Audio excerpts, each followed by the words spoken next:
This podcast was recorded on the land of the Gadigal people of the Eora Nation. Hello, welcome to The Real Story with Joe Hildebrand. That is me. I don't know why I keep saying that. Anyway, another cracking show for you coming up. We're going to get into the coalition tearing itself apart, and then the Liberal Party within the coalition also tearing itself apart. And yes, an extra bonus, the Labor Party's also tearing itself apart. It's only just won the biggest election result in Australian history. No asterisks. It is just absolutely massive. Something like 90-something seats, twice the number of the coalition, almost 2/3 of the parliament. And they're already destroying each other. Plus, how do you fire a police commissioner? Or how do you not fire a police commissioner? We're going to have a special in-depth discussion with the Daily Telegraph's Josh Hanrahan, who has gone right inside the politics to find out exactly what is going on here. It's extraordinary stuff. Don't go anywhere.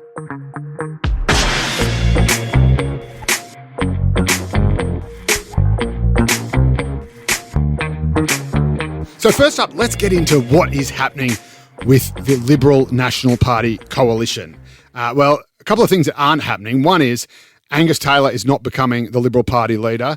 Matt Canavan is not becoming the National Party leader. And Jacinta Price isn't even running for the leader or the deputy leader, despite having abandoned the National Party for the Liberal Party, even though she was elected for the Country Liberal Party. But that is actually pretty much the National Party. And so even though she was technically Country Liberal Party, she sat in the National Party room, but she now left the National Party room to join the Liberal Party room. Got that? Everyone up to speed? All right. Now, Matt Canavan, who was extremely upset about that, decided, right, screw this. The Nats have done well, but they've been punished, and the Liberal Party needs to learn its lesson. So I'm going to take over the Nats, and we're going to split from the Libs, and they can bite me, basically. And he ran in a leadership spill against the current Nationals leader, David Littleproud. And we don't know exactly how many votes he got, because these things are often kept quite secret. The Nats are a very shy lot, but Littleproud is still the leader, and that tells you everything you need to know. Matt Canavan, love the bloke, mate of mine, but the Nats are a very conservative, small C conservative bunch, and they, these young firebrands like Canavan, and Canavan is very much a student, a disciple of Barnaby Joyce. And Barnaby Joyce, as we know, his numbers are a bit on the wane. He was always a pretty controversial figure in the Nats party room, even at his peak. But so Canavan did not have the numbers, but I think he would have known he didn't have the numbers. He just would have wanted to be making his point, and he can go back to the backbench where he can say whatever he wants in a very entertaining and direct way. Meanwhile, in the Liberal Party, you've got Susan Ley, the deputy leader, has just won the leadership ballot against Angus Taylor, the shadow treasurer. Susan Ley was probably not to blame that much for the appalling election campaign that Peter Dutton and the Liberals had, largely because she wasn't really in that campaign. She kept a pretty low profile, I thought. A lot of people said that it used to seem to be just Peter Dutton and nothing but Peter Dutton. The exception to that rule was Angus Taylor, who spectacularly failed to develop a coherent economic and tax policy that the public could endorse at the election. And now he's decided that, in fact, far from being the problem, he was the solution. Now, the problem is, what does the Liberal Party do from here? Yes, Susan Ley has won, but already people are saying, no, there's going to be bloodletting as a result of this. I thought the bloodletting was meant to be why you then had the leadership ballot that put the bloodletting to bed. But anyway, people are saying, no, the knives are going to come out. And even if Susan Ley holds on for the next 3 years, they can't actually win the next election anyway. It is mathematically impossible, barring some kind of miracle, it is mathematically impossible for the coalition, which has less than half the seats that Labor does, just 40-something compared to Labor's 90-something. There's no way they can win government from there. So it's basically just keeping the seat warm, trying to pick up some more seats at the next election in 2028. But what happens in 2028? Well, a certain guy called Josh Frydenberg is going to come back against Monique Ryan. Yes, you heard everything here first. You heard that Donald Trump was going to win the US presidential election. You heard that Anthony Albanese was going to win his majority.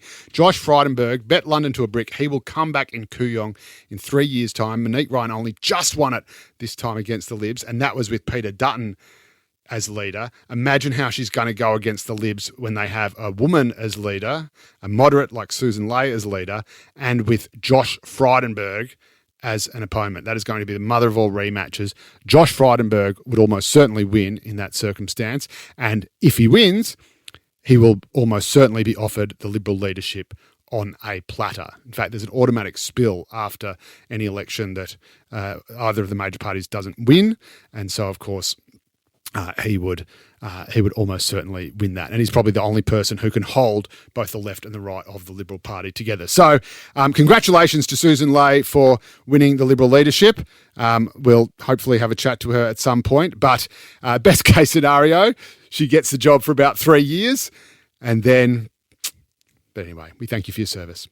Now, the other thing that I'm incredibly energised about, which puts non-political animals to sleep. So if you're a non-political animal, you're not listening to this podcast. So let's get into exactly why everyone is up in arms, because the new Labor ministry, this is the cabinet plus the outer ministry, 30 MPs all up. The new Labor ministry doesn't include two figures who were in the last one. So out of 30 people, 2 people are out of the cabinet, and everyone is losing their shit over it. Party's going up in arms. Paul Keating has put out a statement slamming Anthony Albanese for not doing anything, even though Anthony Albanese didn't actually do anything. We'll get to that very shortly. And this is, of course, the removal of Ed Husic, who is the first Muslim MP in Australia, the first MP to swear on a Quran instead of a Bible or take an oath of affirmation, and the first Muslim member of cabinet, the first Muslim minister, and Mark Dreyfus, who is the most senior Jewish MP. There's also Josh Burns in McNamara, and the most senior Jewish minister. He's been removed from cabinet. So I guess this is one way to solve the Middle East peace crisis. You take the only Jew in your cabinet and the only Muslim in your cabinet and say, right, both of you, out. But that's not quite why it happened, and it's not quite how it happened either. Now, the way that the cabinet is chosen, the way the ministry is chosen, or indeed the shadow front bench is chosen in the Labor Party, is different to the way it's done in the Liberal Party, where it's the leader's call. In the Labor Party, the makeup of the cabinet and the ministry is, and the cabinet being the senior ministers and the full ministry being the senior ministers plus the junior ministers in the outer ministry who do not sit in cabinet. And so cabinet's about 20-something, 21, 22, 23, and there's about 7 outer ministers who are not in it. Anyway, so instead of the leader actually choosing who's in and who's out, as happens in other parties and has happened once in the Labor Party with fairly disastrous results, it's the factions who determine it. And basically, the people who are in the cabinet have to reflect the basic power and makeup of the caucus in terms of the factional makeup and also in terms of the breakdown state by state. So if New South Wales suddenly doesn't do quite so well as Victoria, then Victoria might get an extra minister in the cabinet and New South Wales might lose one. And if the right faction doesn't do quite as well as compared to the left faction, then the left faction might get one extra minister in the cabinet and the right faction would lose one. And that is exactly what has happened. So because Victoria did better than anyone expected, it turned out that it got a whole bunch more MPs, and it turned out that they were weighted in favour of both the left and in favour of Victoria generally. So the Victorian right faction said, hey, we deserve an extra spot. And New South Wales, you're going to have to lose one. So suddenly the makeup of, and the left did well as well. So suddenly the left said, hang on, we need an extra spot. And New South Wales, you're going to have to lose one. So New South Wales had to lose both a right spot and a spot generally, if that makes sense. So basically, each of the main factions had to put forward a list of 15 names each as to who they wanted to be in the ministry, and then the PM gets to assign each of those people their roles. So again, the PM still has a huge amount of power because, you know, someone from the New South Wales someone from the right faction can say, here's our list, and the PM, if he wanted to, could make the most junior person on the list the treasurer and make the most senior person on the list, the minister for social cohesion or the minister for skills. It's always a good one. Andrew Giles, by the way, now in the outer ministry. But it is the factions who decide whether people are in or out. All this has been blamed on a power grab by Richard Marles. But the New South Wales right, and indeed the right faction, the National Right, did not have Ed Husick's name on their list, and did not indeed have Mark Dreyfus's name on their list. And people said, well, the PM should have been asked to intervene and override the factional bosses.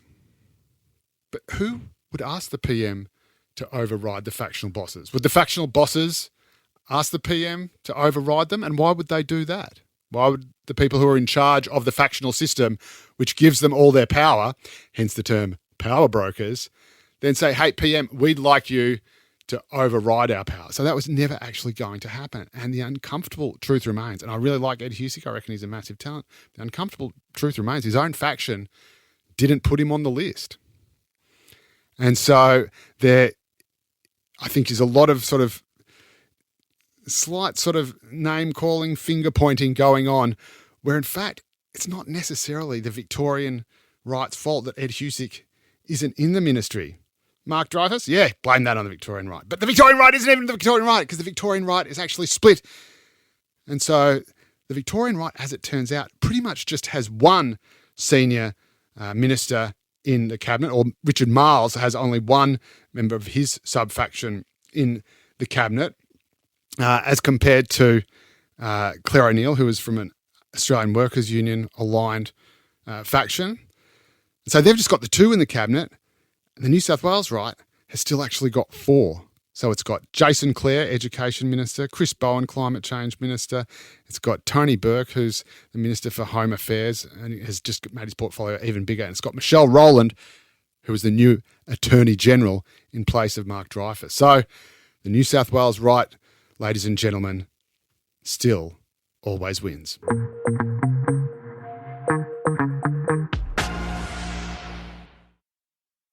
Well, the next big yarn I wanted to talk to you about has been an incredible alignment of the planets in which the top cops, the police commissioners of both New South Wales and Victoria, just over the last couple of months, have both been axed, resigned of their own free will for no apparent reason, by the governments that they were supposed to serve. And it's just been an incredible yarn this far, and one that you honestly couldn't read about it. Well, you could actually read about it because my next guest has written about it, and he is on the inside of how all these decisions are made and has basically written the book on the incredible and colourful downfall of the New South Wales Police Commissioner, Karen Webb. And he joins me right here in the studio right now. Josh Hanrahan from the Daily Telegraph. Welcome to The Real Story. How are you, mate? Joe, I'm good. Thanks for having me again. Mate, it's always a pleasure. I think you're officially part of the family now, which means that we expect you to do it for free. So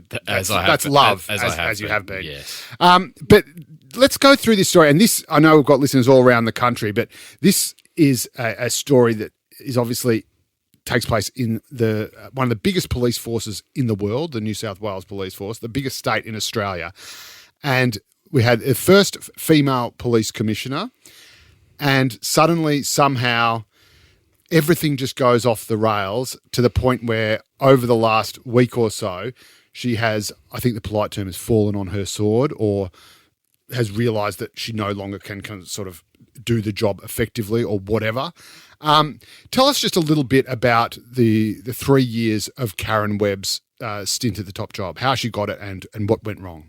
You mentioned before the planets aligning. That's probably the perfect analogy to go right back to the start with this, Joe, because in 2021, Gladys Berejiklian, the New South Wales Premier, suddenly resigned, as we all know, over dramas with ICAC and her relationship with Daryl Maguire. And that came at a time for policing where the former police commissioner, Mick Fuller, had told Gladys that he was going to step down. He'd served his 5 years and he'd gone through COVID. And he was ready. very popular, widely respected in the force, had a good relationship with government and media figures. This was a guy who sort of was the sort of gold standard of how to be a good police commissioner. Exactly. So much so that the government had begged him to stay on. That's how good he was. They wanted him to do another 5 years, but he said, no, I'm done. I'm out.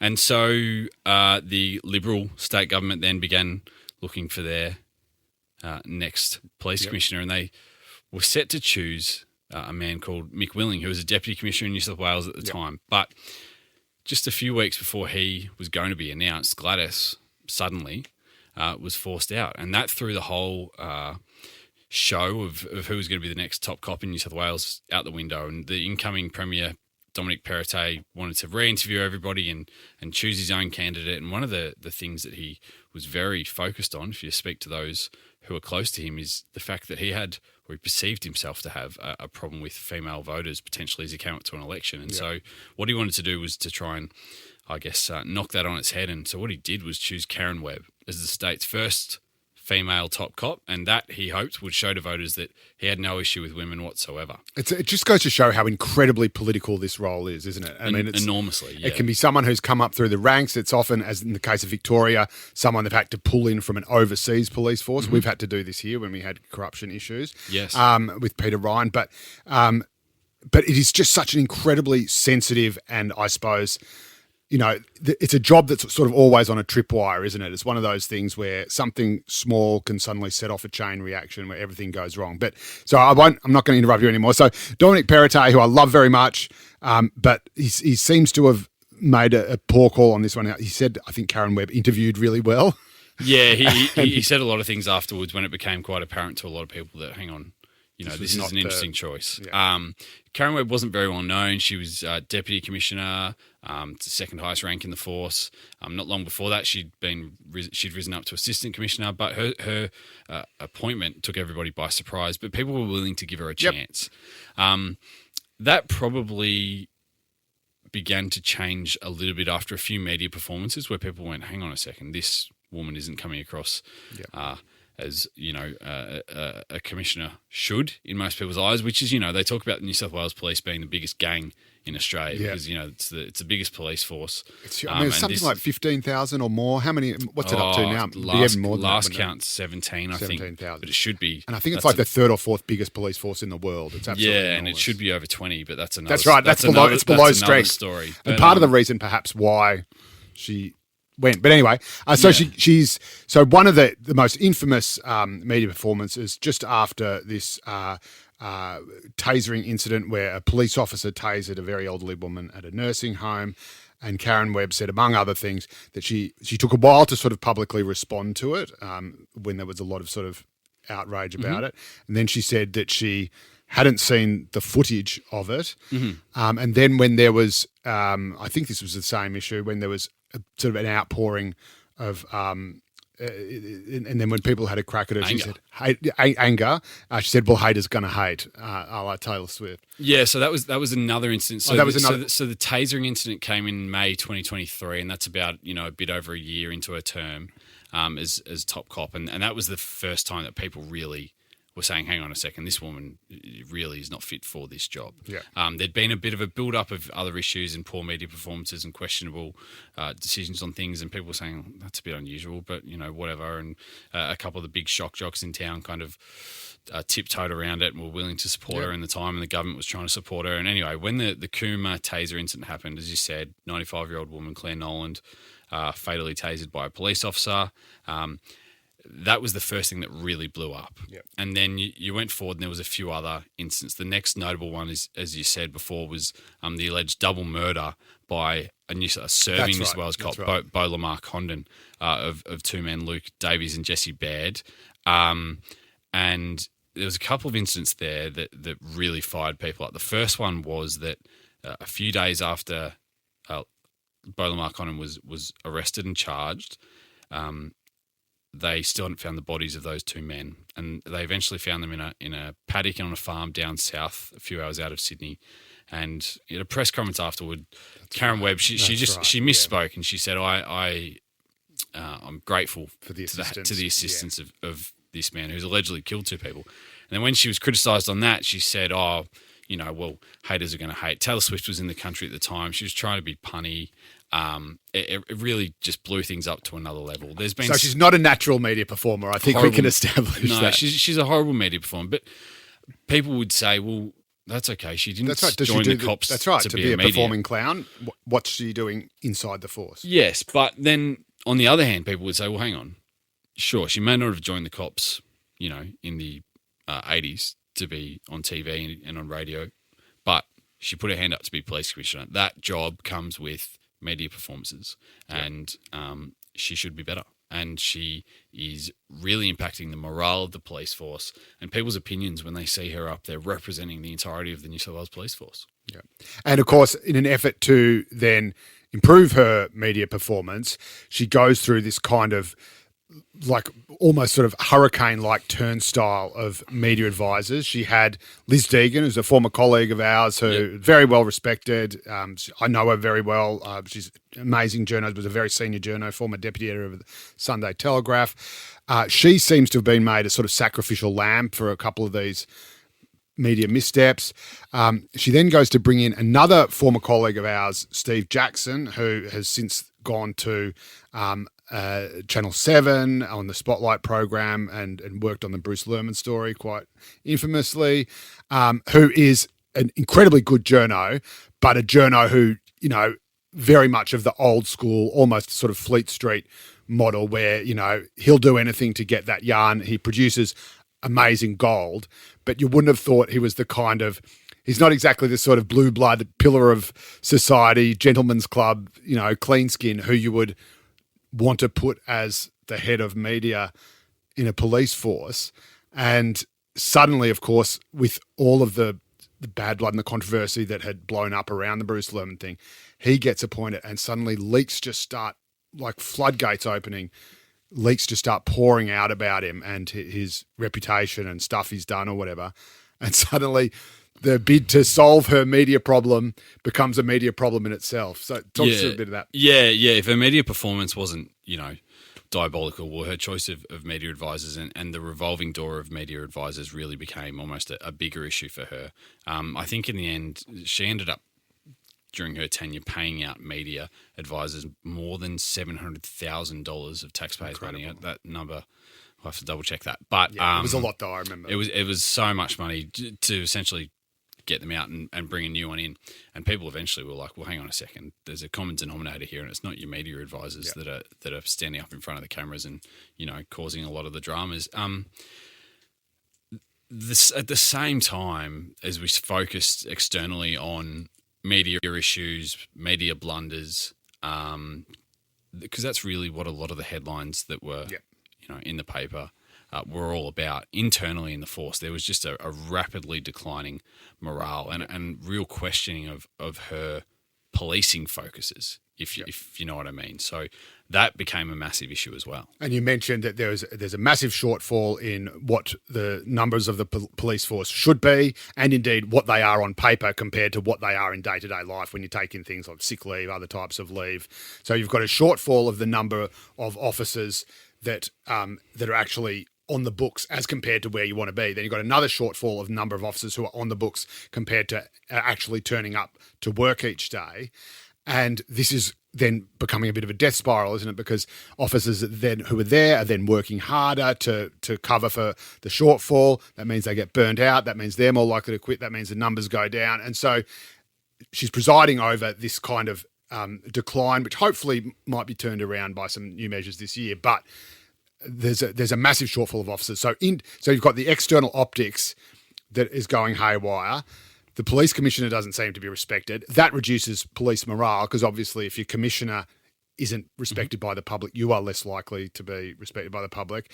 And then you've got a drop, perhaps not coincidentally, a drop in the number of people who are being police and who want to be police. So yeah, it was snowballing everywhere for her. Yeah. Internally and externally, it was not getting good. And I think probably the first time that people were really saying, she should go was probably around those comments around Beau Lamar Condon, the Cooma Taser incident. People were like, hang on, we really need to get this ship back on track. Yep. And then probably by the time that the comments around the Bola Mar thing, people were saying, okay, well, this isn't going to get any better. We know that by now. Let's call it and move on. The state's first female top cop. A lot of people thought, well, no government's going to go out and axe the first female top cop. And anyway, last week, Karen Webb, it was revealed she was hoping to keep it secret for another few days and announce it on this Sunday. On May 18 was her plan to announce that she was going to be standing down in September. But as always, the Daily Telegraph heard about it first. And right. We ran it. And so how do you, and this is what I really want to get to, you've got the optics of, not wanting to sack the state's first female police commissioner, probably the optics of just not wanting to sack a police commissioner at all, because the role is supposed to be at arm's length from government. And also, I suppose you don't want, getting rid of anyone in government gives the impression of destabilisation, or self-evidently means everyone's not doing the best job where they should be. How do you get rid of a police commissioner? I mean, you basically sort of have to then lean on them to actually fall on their sword or resign, or do you think she did just decide, you know what, screw this, I'm not getting the support I need, I am going to quit, screw you guys, I'm going home?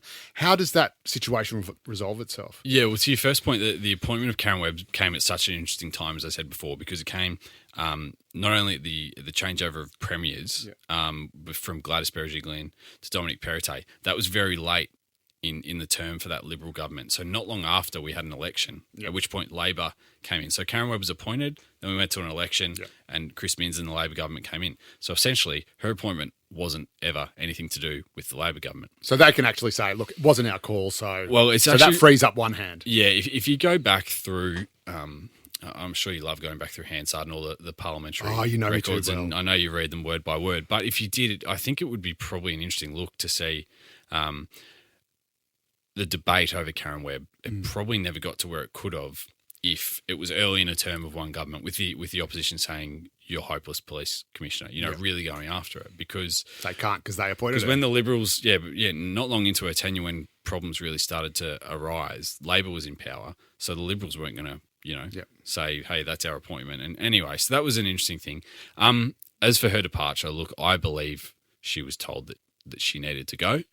I've written that. That's nothing exclusive, unfortunately, Joe. But my understanding is that there was conversations in early this year, and that she'd even told people towards the back of last year that she was thinking about hanging it up in September because that's her 60th birthday. It would have been 38 years since she started. She's pre-88, which means that she started in the police before 1988, which... Big pension. It comes with a massive pension. In excess of $4 million. Hey, God. I believe. If I could get dumped as police commissioner, that'd be fantastic. So, look, don't feel too sorry for Karen. She'll be fine. But to your question, yes, I think she was guided on her way out. That's right. Because you can't, obviously, the last thing you can do is, you can't actually say, Donald Trump say, you're fired. You actually have to, you sort of, unless there's a massive scandal that would justify that, you basically make it so uncomfortable, or you make it clear, or you don't return phone calls as quickly or supportively as you might. I wrote last year that I really didn't quite understand why she would want to stay around because of this massive pension. She had, she'd been the state's first top cop. She'd achieved a handful of things that she set out to achieve. And, clearly it was, anybody could see that it was time for a fresh change, that the cops needed it. So a lot of people at that time said, no. I know there was some angry supporters of her saying, no, you don't get it. You don't understand what it's like. She's the most stubborn person you've ever met. That's how she got to this point. She won't just throw it away. Why would she do that? Anyway, those people about 6 months later said, oh, yeah, I think it's probably time she's, we're advising her good on it, So that's always the way, and that's fine. But I think it's a good move for everybody, and I think hopefully a lot of cops who are out there will be hoping they can get back to policing. Because there's probably, in the opinions of some, been a bit of a shift away to more of a focus within the police force on social issues and some more minor things when, the reality is at the end of the day, we need cops to be cops. Exactly. And to be out on the beat, day in, day out, around the clock. And And that's getting hard with police numbers dropping, and that's another problem. The last thing you want is your police officers to be virtue signalers instead of actual crime stoppers. Totally, because I mean, my opinion is that the world is moving in a direction anyway where that's going to come naturally.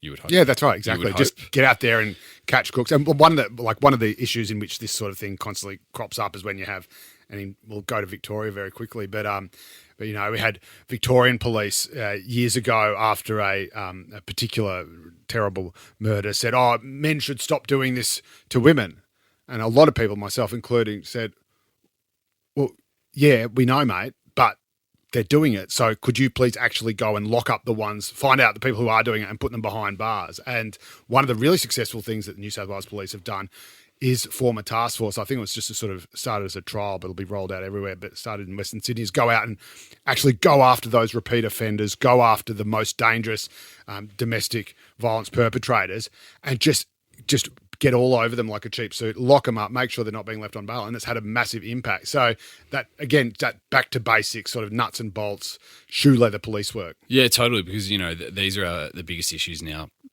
communities at the minute are domestic violence, youth crime, rural crime. If you go to the regions, no matter what state now, it's actually getting quite concerning nationwide, I think, some of the things that are going on in country towns. Yeah, absolutely. The domestic violence stuff, it's almost the priority, and some of that work that you mentioned before is great. I think there's more that cops would like to do, and some new ways, you know, like even I was speaking to somebody the other day who was talking about infrastructure they're looking at rolling out, which it almost, if you've ever watched Criminal Minds, how they can determine, you know, who it might be just through, you know, a catalogue of information they have, and essentially to use that kind of model to pinpoint on somebody, say, you know, Joe Bloggs, and say, right, he has had multiple failed relationships that have ended in AVOs. He's building up to something here. Let's get all over crunch enough data before he strikes again. Yeah. And so just getting to Victoria now, obviously you cover the New South Wales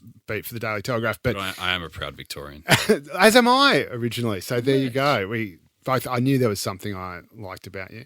So they've had another just really weird situation where their chief commissioner, which is a very belt and braces kind of title, because if you're the commissioner, I would have thought you're already the chief. But Shane Patton, in February, there was a vote of no confidence in him that was held by the police association, so the police union, in the middle of an EBA, in the middle of a pay negotiation, which again, you would think is standard union tactics in the middle of a pay dispute. You say, oh, you know, the bosses don't give us enough money. We don't have any faith in you. We're going to have a vote. Yeah, we've got no confidence in the police commissioner. Now, this is the sort of thing that the government would normally just sort of scoff at and say, well, we don't care what you say. It's not a democracy. This is the commissioner of police, and the government obviously doesn't want to be paying, you know, over the odds in any pay dispute. But instead, Shane Patton just goes, oh, vote of no confidence. Oh, I'm out of here then. See you later. And just quits almost straight away. And I found that, as did other former Victorian police commissioners, just unfathomable. So again, clearly there is, and you're talking about youth crime, Victoria has a huge youth crime. It's happening right in the middle of Melbourne, not just in the regions where it's concentrated among in New South Wales and Queensland more.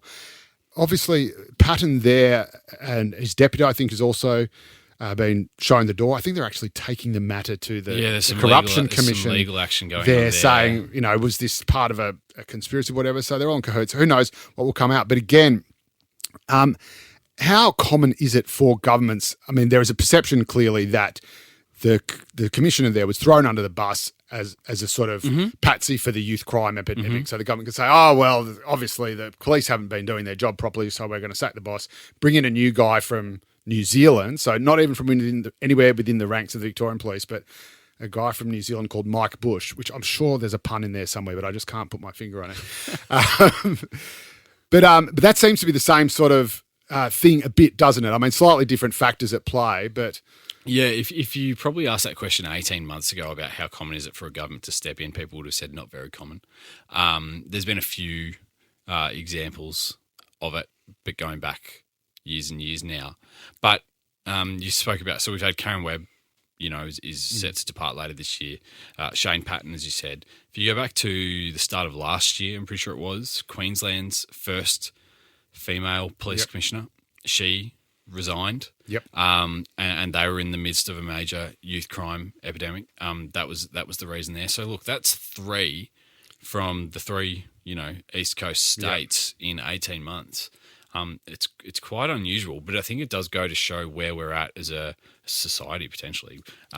These issues that are rising, the focus in small communities, probably social media building up as well, tensions building up. That's right. And is it? I was thinking in the age of social media, the age of outrage, the age where people can be very, very loud. They demand action. They demand it now. That governments have to respond to these concerns, issues, even just perceptions, faster and stronger than they used to in the past, where they'd be able to sort of ride out these kind of storms. Now, do they need to sort of throw red meat or sacrificial lambs at these problems? Yeah, I think law and order is becoming such a key issue for governments that they have to be looking, and I mean, not even looking, they really are acting if things aren't improving. And as I said before, some of the stuff that's going on in rural communities, no matter what state you're in, if you go and read the paper in any of our states or territories, you will see stories about youth crime in the city, rural crime on the rise, domestic violence. I don't know if anybody's solved it anywhere. There are these recurring themes, recurring issues that are not improving, and eventually I think for a lot of police commissioners and clearly a lot of governments, it gets to a point where you just go, okay, well, let's try something new.